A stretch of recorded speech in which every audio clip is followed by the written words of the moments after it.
সবাই পিছনের কাতারে বসছি, আমরা কবিতা সম্পর্কে এত ভালো জানি না। তো এই জায়গায় অ্যাজ ইউজুয়াল সাধারণ একজন এসে কবিতা আবৃত্তি করতেছে, জসিমউদ্দিনের কবর কবিতা। তার আবৃত্তি ছিল এমন: কবর জসিমউদ্দিন, এইখানে তোর দাদির কবর, ডালিম গাছের তলে 30 বছর ভিজিয়ে রেখেছি 2 নয়নের জলে। আচ্ছা, সে মোটামুটি চলে গেছে। এরপরে আসছে ওই এলাকার স্থানীয় নেতা, সে এসে কবর কবিতাটা আবৃত্তি করতেছে। তার ভাবসাব ছিল এরকম,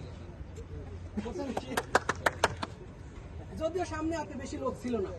তারপরে বলতেছে, কবর জসিমউদ্দিন, এইখানে তোর দাদির কবর, এই ডালিম গাছের তলে 30 বছর ভিজিয়ে রেখেছি 2 নয়নের জলে। যাই হোক, বিচারকরা ভয়ে পড়ে গেছে, স্থানীয় নেতা গরজ বেশি তার। এরপরে যে আসছে আমাদের রেজা ভাইয়ের মতো, সে একটু হাসে, সে সবসময় হাসে। প্রথমে সে এসে একটা হাসি দিছে, বলো খবর